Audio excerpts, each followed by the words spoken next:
اعوذ باللہ من الشیطان الرجیم بسم اللہ الرحمن الرحیم۔ سب سے پہلے تو میں آپ کا شکر گزار ہوں کہ اتنے شارٹ نوٹس پہ آپ احباب اتنی کثیر تعداد میں تشریف لائے ہیں۔ ہماری آج کی پریس کانفرنس بہت زیادہ لمبی نہیں ہوگی، چند نکات ہیں جو میں آپ کے گوش گزار کرانا چاہتا ہوں اور آپ کے تھرو ظاہر ہے کہ عوام الناس تک پہنچانا چاہتے ہیں، اور اس کے بعد سوال و جواب اگر کوئی ہوں تو اس پہ بھی گفتگو کر لیں گے۔ بنیادی طور پہ آج جو پوائنٹ میں کور کرنا چاہتا ہوں اس کے دو حصے ہیں۔ ایک، آپ کو تھوڑا سا ریمائنڈ کرا دیں کہ ماڈل ٹاؤن کا کیس کہاں سے چلا اور آج کہاں پہ ٹھہرا ہوا ہے۔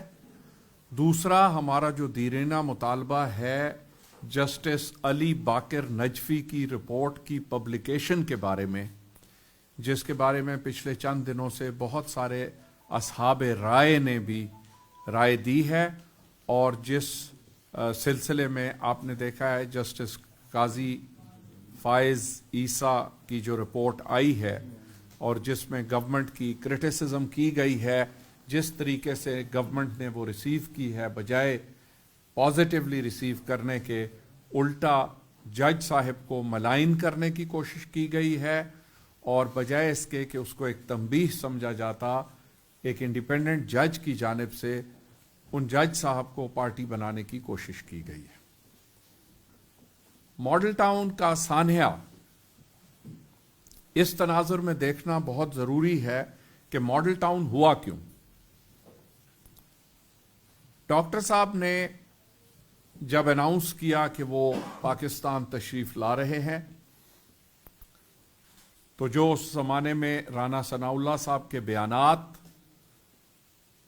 اور خواجہ سعد رفیق صاحب کے بیانات آپ لوگوں کو ضرور یاد ہوں گے، جس قسم کے دھمکی آمیز اور عدالت کی زبان میں یہ بولتے ہوئے بیانات تھے، کیونکہ اگر میں کہتا ہوں کہ میں تمہارے ساتھ ایسا کروں گا اور کل آپ کے ساتھ واقعی ایسا ہو جاتا ہے، تو یہ بیان بذات خود ایک ایویڈنس کی صورت اختیار کر جاتا ہے۔ اس کے ساتھ ساتھ چونکہ میں آپ کے سامنے بیٹھا ہوا ہوں، وزیر اعلیٰ پنجاب اور وزیر اعظم صاحب نے مجھ کو پرسنلی تھریٹ کیا تھا کہ اگر ڈاکٹر صاحب کو پاکستان آنے سے نہ روکا گیا تو اس کے نتائج آپ لوگوں کے لیے بہت سنگین ہوں گے، اور وہ نتائج آپ کو بڑے عرصے تک بھگتنے پڑیں گے۔ جب ان کو بتایا گیا کہ ڈاکٹر صاحب کا پیغام طے ہے، تو انہوں نے کہا کہ اس کا ہم نے بندوبست کیا ہوا ہے۔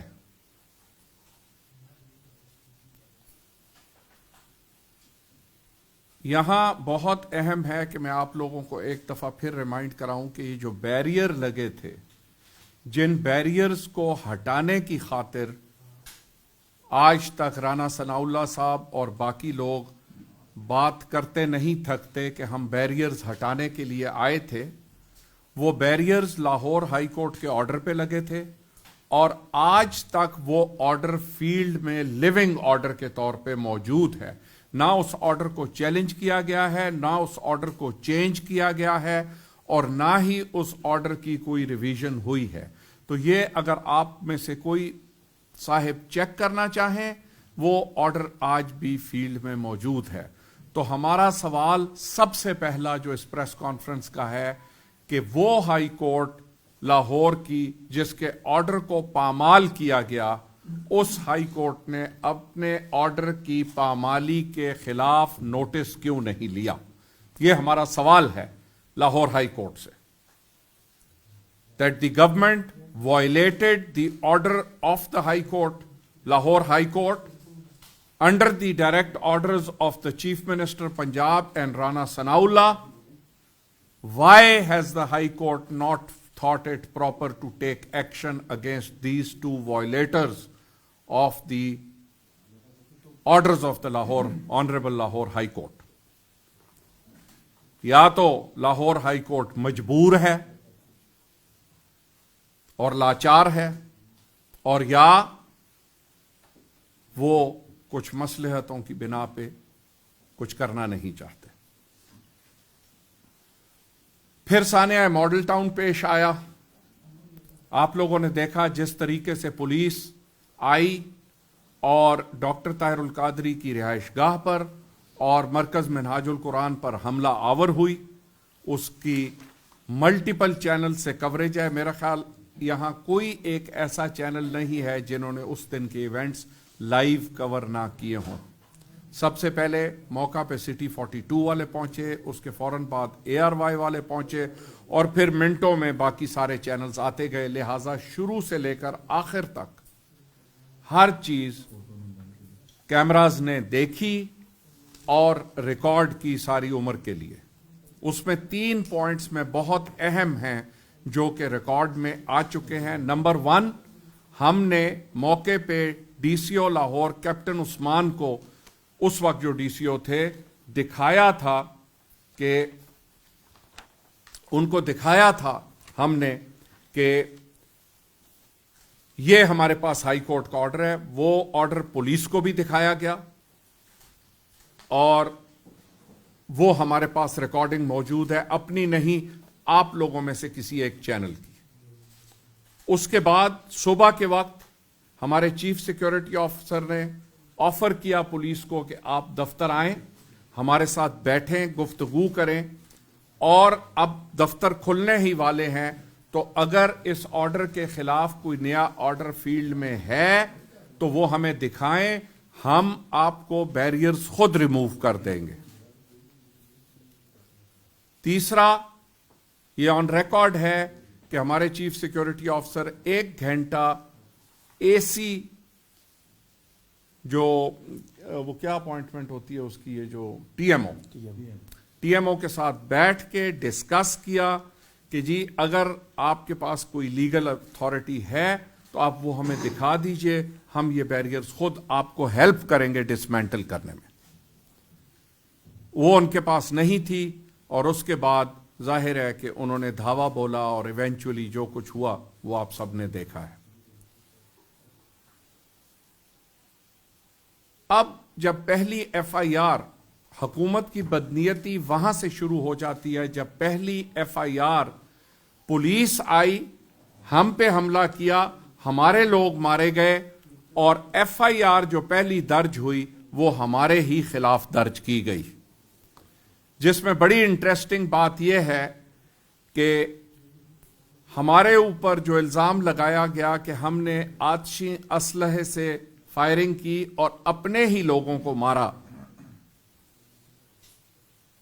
تو اس رپورٹ کی نفی اس بات سے ہو جاتی ہے کہ دونوں ایجنسیز MI اور ISI کی جو رپورٹ ہے پہلی JIT کی, اس میں یہ اسٹیبلش ہوا ہے اور ایجنسیز نے اسٹیبلش کیا ہے کہ منہاج القرآن کی طرف سے نہ تو کوئی فائرنگ ہوئی اور نہ ہی منہاج القرآن کی طرف سے کوئی ویپن ریکور ہوا.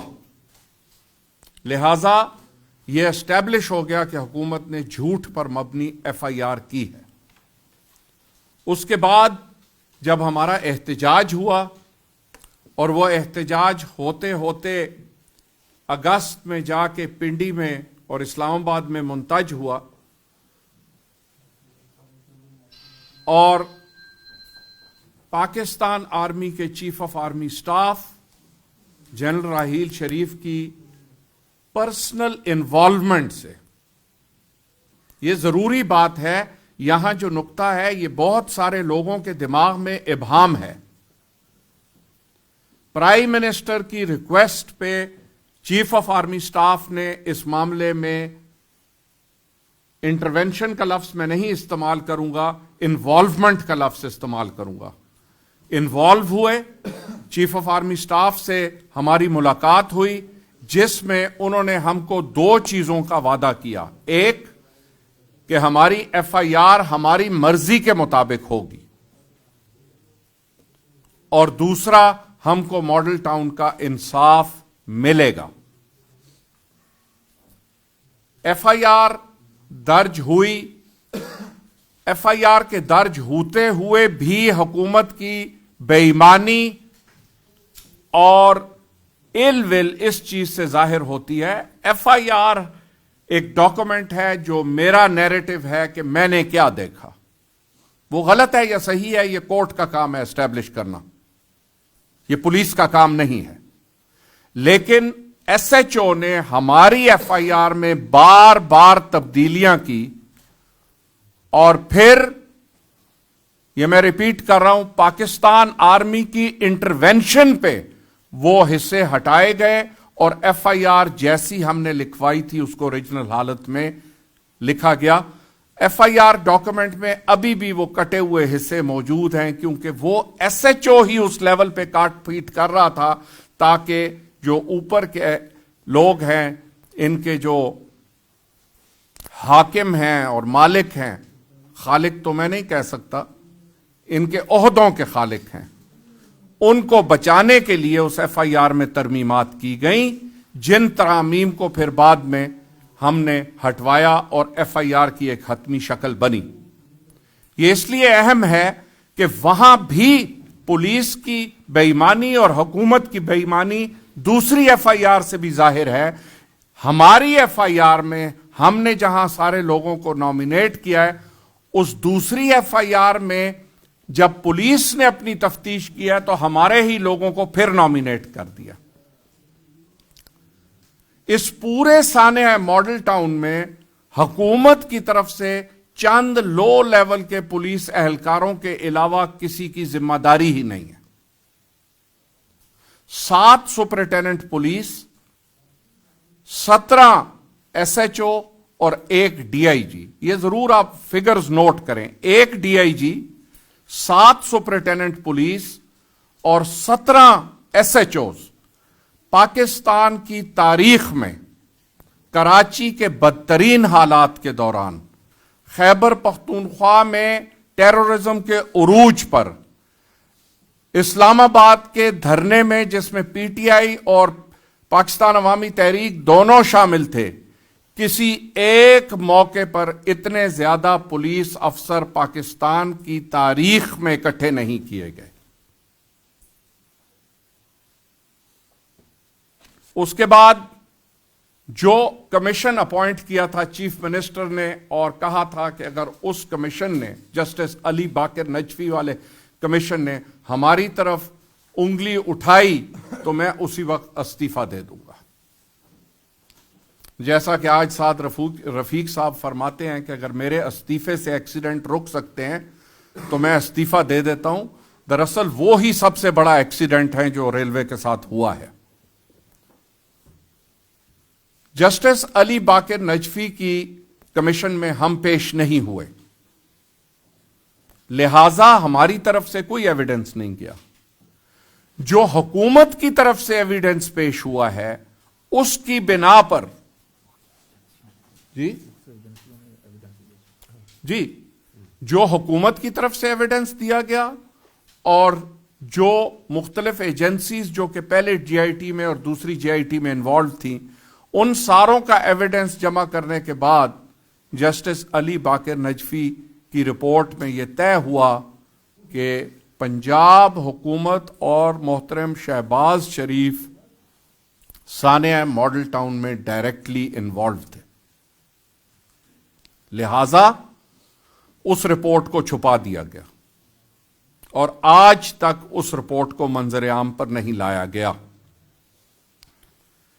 جب ہم اینٹی ٹیررسٹ کورٹ میں گئے تو انہوں نے کہا کہ جسٹس علی باقر نجفی کی رپورٹ آپ پیش کریں. اس طریقے سے ہم کو چکر دیا جاتا ہے. تو ہم نے کہا جی ہمارے پاس تو رپورٹ کی کاپی ہی نہیں ہے. تو انہوں نے کہا پھر عدالت عالیہ سے آرڈر لیں آپ. ہم عدالت عالیہ گئے تو انہوں نے کہا آرڈر ضروری نہیں ہے اور لہٰذا ہم آرڈر نہیں کرتے. تو ایک کروشل پیس آف ایویڈنس جو ہمارے کیس کو مضبوط کر سکتا ہے وہ حکومت نے چھپا کے رکھا ہوا ہے اور حکومت منظر عام پہ نہیں لانا چاہتی.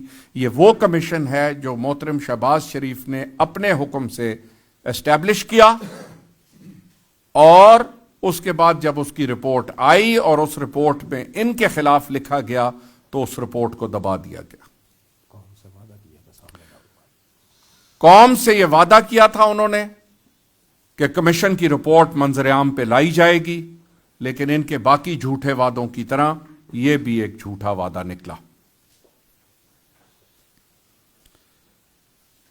میں یہاں خبردار کرنا چاہتا ہوں، اس کیس کو پیناما لیکس نہ سمجھا جائے۔ پیناما لیکس ایک بہت کمپلیکیٹڈ اور ڈیفیکلٹ کیس ہے، جس میں ایویڈنس سارے کا سارا پاکستان سے باہر ہے، پاکستان کی ایجنسیوں کی دسترس سے باہر ہے۔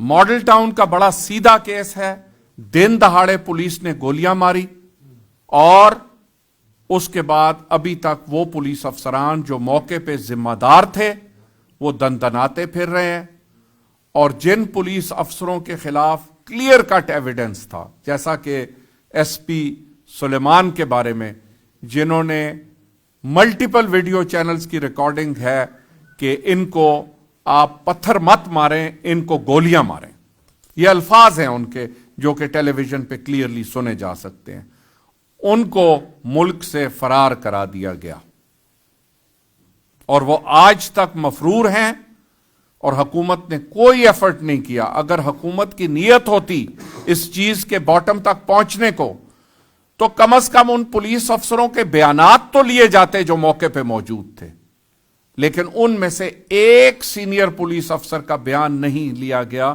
جو کہ موجود تھے موقع پہ۔ ہم بکرے تو اپنی خیر مناتے رہیں گے، لیکن ہم بکروں کی ماں تک پہنچنا چاہتے ہیں، کیونکہ ہم نے تو بکروں کی ماں کو پہچانا ہوا ہے۔ وہی ہیں جنہوں نے ہم کو تھریٹ کیا تھا پرسنلی، مجھے، اور وہی ہیں جو اس سانحے کے ذمہ دار ہیں۔ اور اگر وہ کہتے ہیں کہ ہم ذمہ دار نہیں ہیں، تو جو موقع پر پولیس افسران تھے ان کو کیوں نہیں اب تک طلب کیا گیا؟ وہ گناہ گار تھے یا بے گناہ تھے، وہ تو عدالتوں کا کام تھا اسٹیبلش کرنا، لیکن جو ڈی آئی جی انچارج ہے اور آپریشن کیری آؤٹ کر رہا ہے، وہ آج تک کسی عدالت میں پیش نہیں ہوا، بلکہ وہ آج کینیڈا میں گئے ہوئے ہیں پوسٹنگ کے اوپر۔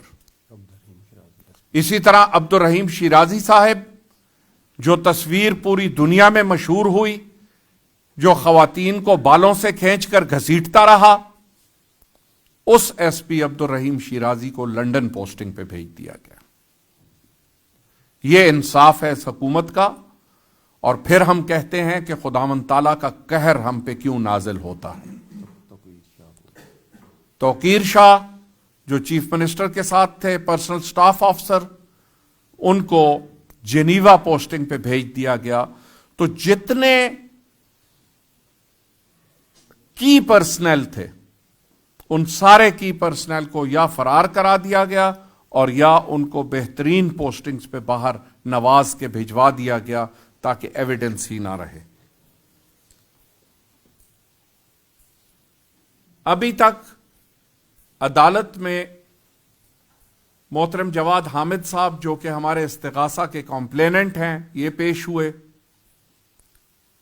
استغاثہ ہم کو اس لیے دائر کرنا پڑا کہ ہماری ہی ایف آئی آر کو اتنا مسخ کر دیا گیا کہ جیسے میں نے کہا ہے، ہماری ایف آئی آر میں پولیس انویسٹیگیشن میں ہم ہی کو پھر سے ملزم بنا دیا گیا۔ اور یہ پاکستان کی تاریخ میں ایک یونیک بات ہے کہ ایک ہی کیس میں، ماڈل ٹاؤن کے کیس میں، ہمارے لوگوں کو دو بار ضمانت کرانی پڑی۔ ایک حکومت کی ایف آئی آر میں ضمانت کرائی، ایک ہماری اپنی ایف آئی آر میں ضمانت ان کو کرائی گئی۔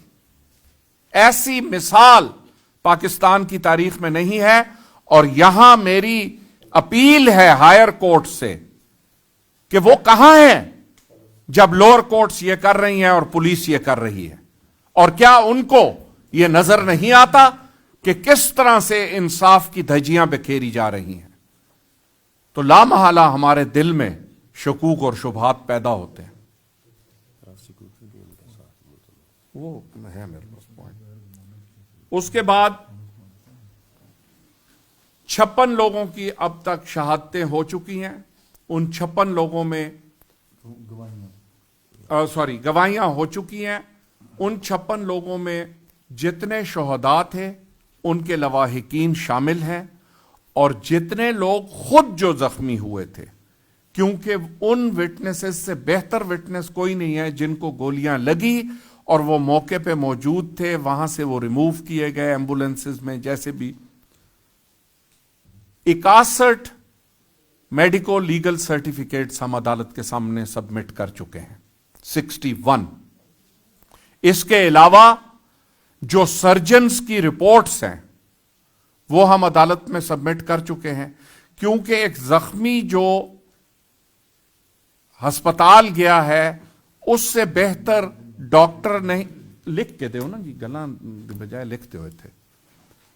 جو زخمی ہے اس سے بہتر کوئی وٹنس نہیں ہے، کیونکہ وہ جا کے ڈاکٹر کو اپنا بیان کرتا ہے اور ڈاکٹر خود دیکھ رہا ہے کہ اس کو کہاں گولی لگی اور کیسے لگی.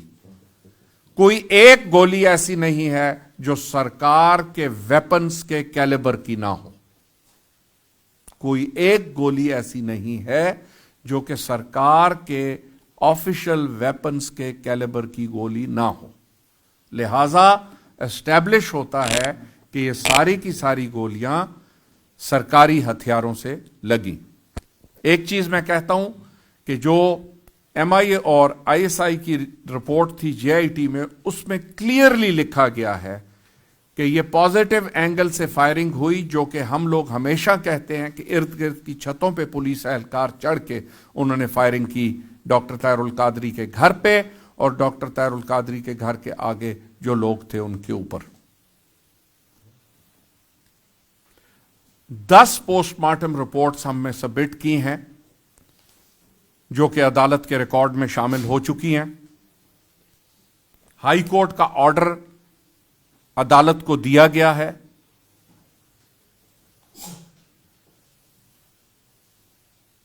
اور جتنے زخمی تھے ان میں سے تقریباً اکثریت جو ہے وہ پیش ہوئی ہے اور انہوں نے اپنے بیانات قلم بند کرائے ہیں. میں نے اپنا بیان خود قلم بند کرایا ہے اور اس میں تفصیل میں بیان کیا ہے کہ چیف منسٹر صاحب نے اور پرائم منسٹر صاحب نے کس طریقے سے ہم کو پرسنلی دھمکی دی اور کہا کہ ڈاکٹر طاہر القادری کو پاکستان آنے سے آپ روک لیں ورنہ نتائج کے آپ خود ذمہ دار ہوں گے.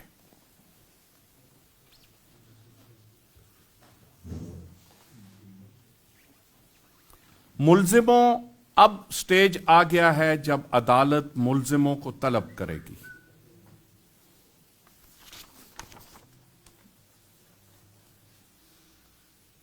ہماری ایف آئی آر میں ٹوٹل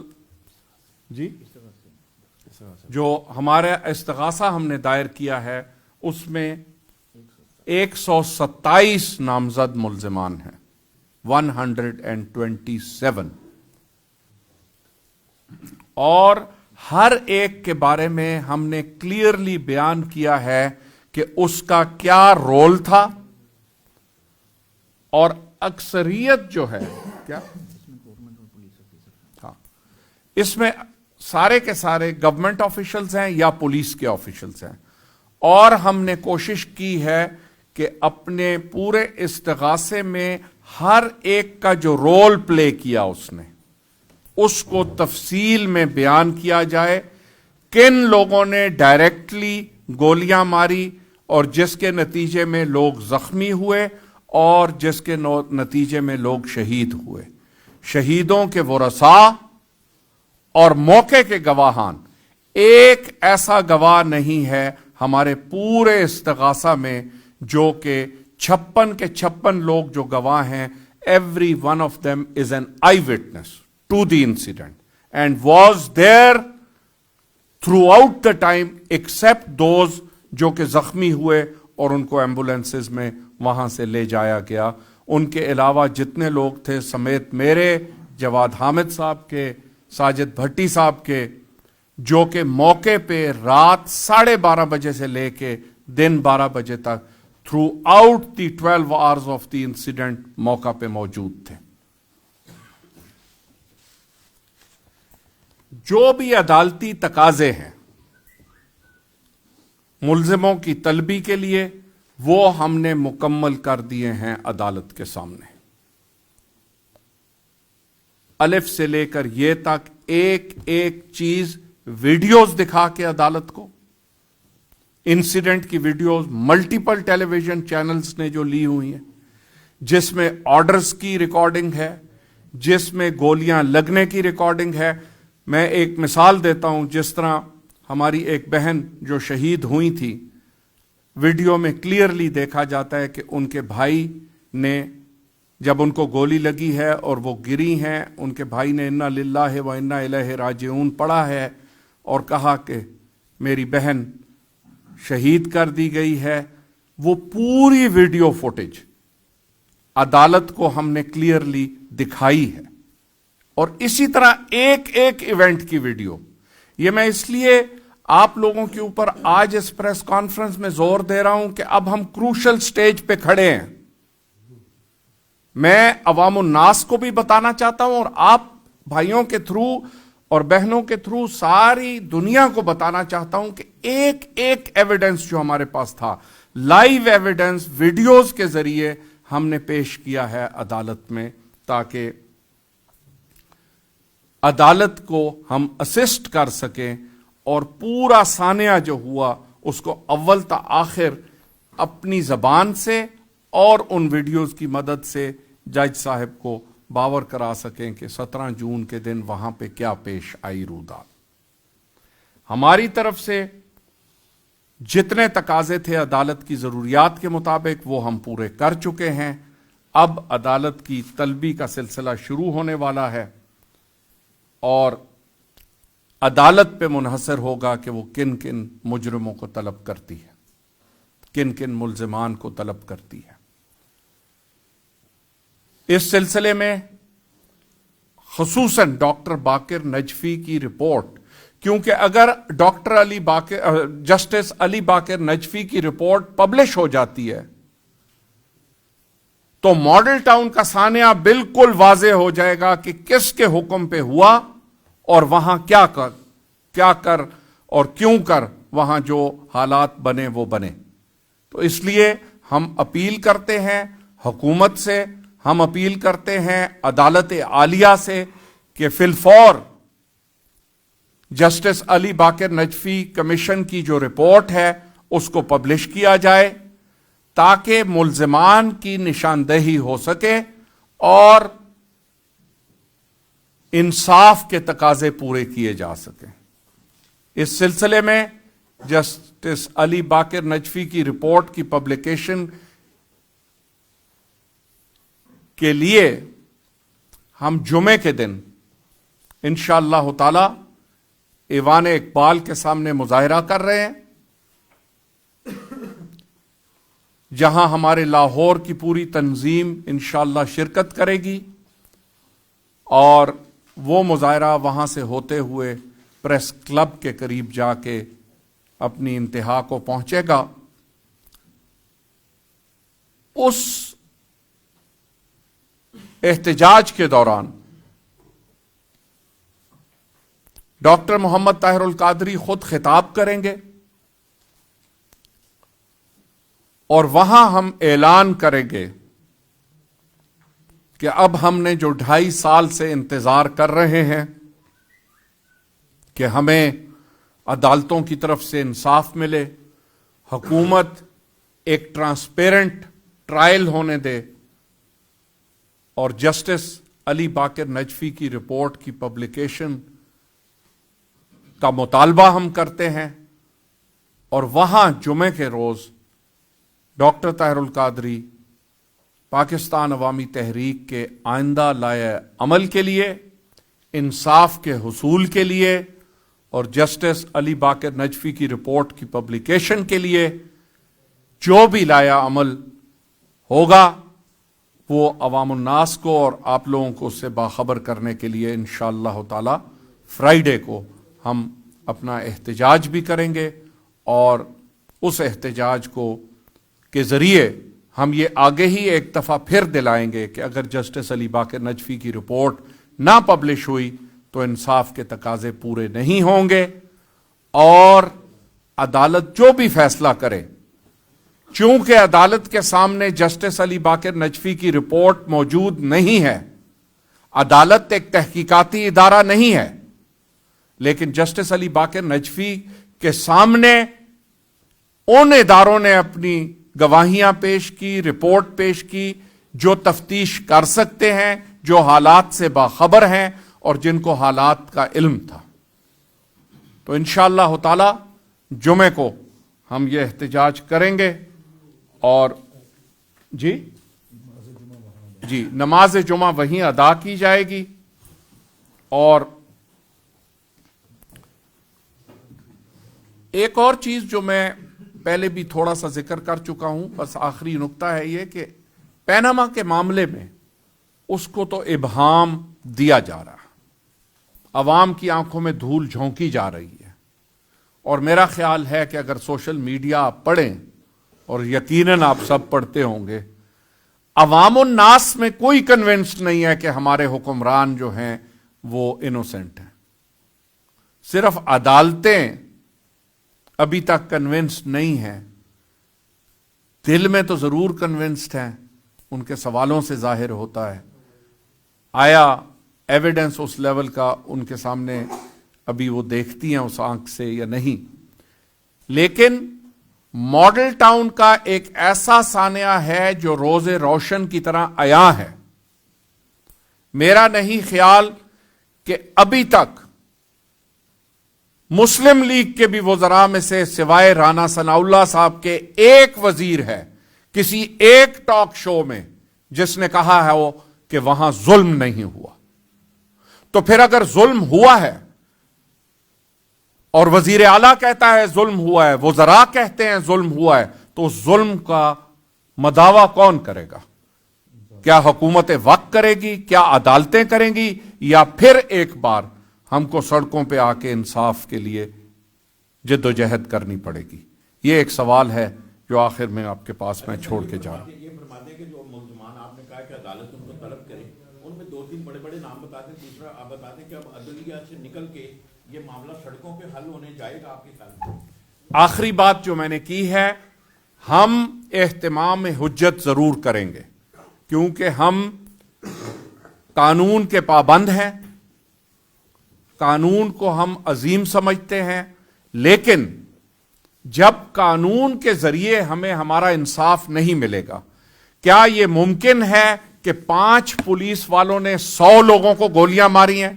کیا یہ ممکن ہے کہ ایک D I G, 7 superintendent police اور 17 ایس ایچ اوز کی موجودگی میں فائرنگ ہو اور ان 7 سپرنٹینڈنٹ پولیس میں سے اور ڈی آئی جی میں سے کوئی اس کا ذمہ دار نہ ٹھہرایا جائے، کسی کا حکم نہ ہو؟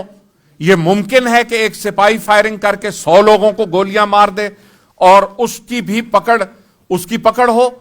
اگر اس کی پکڑ ہے، کیا وہ 4 جگہ پہ موجود تھا کہ 4 جگہ وہ لوگوں کو گولیاں مار رہا تھا؟ کیونکہ لوگ تو مختلف جگہ پہ زخمی ہوئے ہیں، اور وہ درجنوں سپاہی جنہوں نے ڈنڈوں لاٹھیوں سے لوگوں کے پاؤں توڑے، لوگوں کو زخمی کیا، ہاتھ باندھ کے لوگوں کو مارا، یہ جنیوا کنونشن کی کھلی خلاف ورزی ہے۔ یہ انٹرنیشنل کرمنلز ہیں جنہوں نے جنیوا کنونشن کی سر عام پامال کیا، ایمبولینسز کے اندر گھس کے لوگوں کو زد و کوب کیا گیا ہے، نہتی خواتین کو گولیاں ماری گئی ہیں۔ تو کیا وہاں کوئی سینئر پولیس آفیسر دیکھنے والا نہیں تھا، اور حکومت کی دانش میں کوئی ایک سینئر آفیسر ذمہ دار نہیں ہے اس پورے ایونٹ کا؟ اور چند سپاہیوں کے اوپر لگا کے الزام، ان سپاہیوں کو یہ کہا جا رہا ہے کہ آپ کو اگر نچلی عدالت سے سزا ہو بھی گئی تو ہم بعد میں اتلی عدالتوں سے آپ کو چھڑوا دیں گے۔ یہ ہمارے سامنے روتے ہیں پولیس والے، مسلسل رابطے میں ہم سے پولیس والے، بڑے سینئر آفیسرز میرے پاس میرے گھر چل کے آئے ہیں۔ یہ میں ذمہ داری کے ساتھ کہہ رہا ہوں کہ ہم تو سچ بولنا چاہتے ہیں، ہمیں کون پروٹیکٹ کرے گا؟ کیا آپ ہمیں فوج سے پروٹیکشن لے کے دے سکتے ہیں؟ اور میں یہ آفیسر لیول کے لوگوں کی بات کر رہا ہوں، اور چیلنج کر کے اس پریس کانفرنس میں یہ بیان کر رہا ہوں۔ اس وقت پولیس والے ہیں جو سچ بولنے کے لیے تیار ہیں، لیکن ان کو پروٹیکشن کون دے گا؟ ہے کوئی اس ملک میں جو پروٹیکشن دے ان لوگوں کو جو سچ بولنے کے لیے تیار ہیں اور بتانے کے لیے تیار ہیں کہ یہ کس کے آرڈر پہ سارا کچھ ہوا؟ لیکن ظاہر ہے ہر کوئی بیوی بچوں والا ہے، ہر انسان خوفزدہ ہے، اور یہاں جو طریقہ کار ہے، جس طریقے سے یہ حکومت چلائی جاتی ہے، تو خوفزدہ ہونا ایک جائز بات ہے۔ خوفزدہ ہونا، یہ وہ لوگ ہیں جو پولیس مقابلوں کو ایجاد کرنے والے لوگ ہیں۔ ایک پولیس آفسر نے یہاں تک کہا کہ عدالت کے کمرے تک طلبی ہو تو آپ گارنٹی دے سکتے ہیں کہ میں کمرہ عدالت تک زندہ جاؤں گا؟ کون سا ادارہ ہے پاکستان میں جو مجھے یہ گارنٹی دے سکتا ہے کہ میں زندہ کمرہ عدالت تک جاؤں گا؟ جہاں پولیس کے افسران کو اپنے تحفظ کا یقین نہ ہو، کیا وہ ریاست ایک کامیاب ریاست کہلا سکتی ہے؟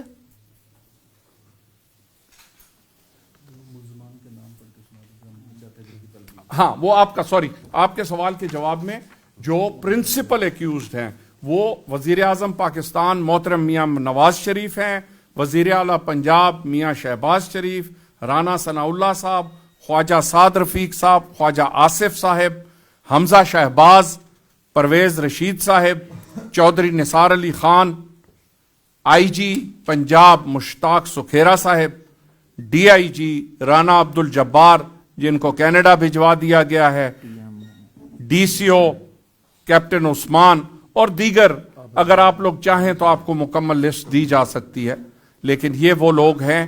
اور موقع پہ موجود ظاہر ہے کہ سارے پولیس افسران، خصوصاً جن کو ہم پہچان سکتے ہیں، پلس جن لوگوں نے فائرنگ کی اور فائرنگ کے آرڈر دیے، اس کی ایک مثال دیتا ہوں کہ ایک عابد ہے جو گن مین تھا، جس کو جب حکم دیا گیا تو جج صاحب نے سوال بھی پوچھا کہ آپ کو کیسے پتا ہے کہ نام اس کا عابد تھا؟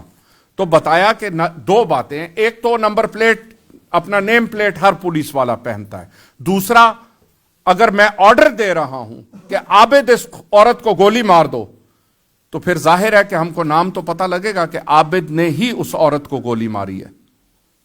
تو ہمارے پاس جو ایویڈنس ہے وہ اس لیول کا ایویڈنس ہے۔ یہاں یہ نہیں ہے کہ رات کو کسی نے فائر کیا اور اس کے نتیجے میں کوئی مر گیا تو ہمیں اندھیرے میں یہ نہیں پتا لگا کہ فائر کرنے والا کون تھا اور فائر جس کو لگا اس کو کس کی گولی لگی۔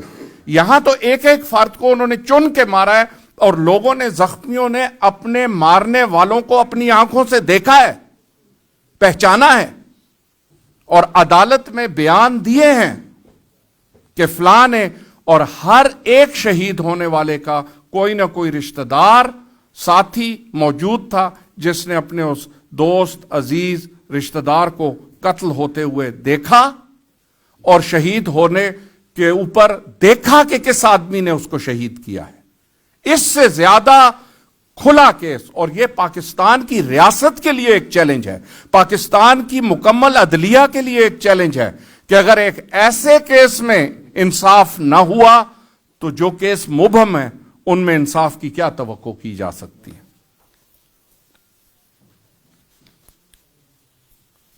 اے ٹی سی میں سانحہ ماڈل ٹاؤن کی جو پہلی سماعت تھی وہ 24 جنوری کو ہوئی تھی 2015 کو، اور آج 23 تاریخ ہے، کل مکمل 2 سال ہو جائیں گے اس کیس کو، اور ابھی تک ہم ڈیلی حاضریاں دے رہے ہیں عدالتوں میں۔ 42 لوگ ہمارے کھڑے ہوتے ہیں عدالت کے باہر ہر روز، اور آپ دیکھتے ہی ہیں کہ وہاں کیا ہوتا ہے۔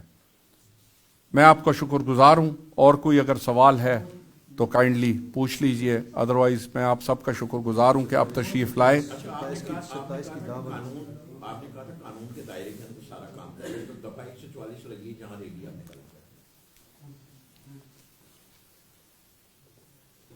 جسٹس علی باقر نجفی کی جو رپورٹ ہے، ہمارے پاس قانونی راستہ تھا، ہم ہائی کورٹ میں گئے، ہائی کورٹ تک میں دلائل پیش کیے کہ لوئر کورٹ طلب کر رہی ہے وہ رپورٹ۔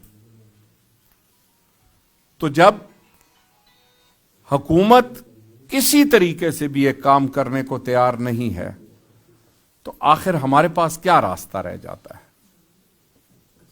ہماری کوشش تو یہ ہے کہ قانون کے دائرے میں رہیں، لیکن قانون اگر اس کی ایک اور واضح دلیل اور واضح مثال، آپ میں سے کتنے لوگ کورٹ رپورٹنگ کرتے رہے؟ اچھا، تو کبھی یہ مثال بھی آپ نے دیکھی ہے کہ جو پروسیکیوشن کے وکیل ہیں، پروسیکیوشن کے لوگ ہیں، جن کو چاہیے کہ ہماری امداد کریں، ہمارے استغاثے میں جو ملزمان ہیں وہ ان کے ساتھ کھڑے ہوتے ہیں عدالت کے کمرے میں؟ تو جب کوئی قتل ہوتا ہے تو وہ اگر میری بہن ہے جو قتل ہوئی ہے، تو وہ صرف میری بہن تو نہیں تھی، وہ پاکستان کی ایک شہری بھی تھی، وہ اس ریاست کی ایک شہری تھی، تو ریاست کا بھی تو کام ہے کہ اس کو پروسیکیوٹ کرے قاتل کو۔ تو اگر ریاست پروسیکیوٹ کر رہی ہے اور ریاست ہی دفاع کر رہی ہے، تو وہاں ملزموں کا اگر دفاع ریاست کر رہی ہے اور مقدمہ یہ ہے کہ ریاست نے یہ کیا ہے، تو وہاں کیا انصاف کی توقع ہم کریں گے؟ جی فرمائیے۔ ظاہر راحیل شریف صاحب نے جو آپ کو انصاف کا یقین دلایا تھا، وہ چیئر نے یقین دلایا تھا، چیف آف آرمی اسٹاف کی ہوتی ہے، وہ اب چلے گئے ہیں، تو کیا کوئی رابطہ ہوا ہے یا آپ مطالبہ کیا ہے جنرل باجوہ سے کہ وہ انصاف دلائے؟ نہ رابطہ ہوا ہے، نہ کریں گے۔ اس کی وجہ یہ ہے کہ جنرل راحیل شریف سے ہم نے مطالبہ نہیں کیا تھا، ہم کو اپروچ کیا گیا تھا کہ دھرنے کے معاملے کو حل کرنے کا کیا طریقہ ہے، فوج کی طرف سے اپروچ کیا گیا تھا، ہم نے وہ اپروچ کو ایکسپٹ کیا اور ان کے انویٹیشن پہ ہم گئے، ہم خود سے نہیں گئے۔ لہذا میں نے خود پاکستان فوج میں ملازمت کی ہے اور فخر سے ملازمت کی ہے اور شاید بہترین ملازمت کی ہے، لیکن ہم بھکاری نہیں ہیں ہم فوج کے پاس جائیں۔ ہاں، اگر اس منصب پہ بیٹھے ہوئے لوگوں کو یہ احساس ہے کہ ہم سے پہلے بیٹھے ہوئے لوگوں نے یہ وعدہ کیا تھا اور وہ کمیونیکیشن کی ابتدا کرتے ہیں، تو ہم ضرور جائیں گے، لیکن ہم بھکاری بن کے کبھی بھی کسی کے در پہ نہیں جائیں گے۔ اور جیسا آپ نے فرمایا، اگر منصب، کیا ان کو نہیں معلوم؟ یہ اس وقت کور کمانڈر پنڈی تھے، لہذا ان سے زیادہ بہتر کون جانتا ہے کہ وہاں کیا معاملات ہوئے۔ لیکن یہ کیٹیگوریکلی میں اسٹیٹ کر رہا ہوں کہ ہم آرمی کو نہ اپروچ کریں گے اور نہ ہی ریکویسٹ کریں گے۔ جی اور کوئی کوشچن؟ بہت بہت شکریہ جی، thank you very much for coming at such short notice.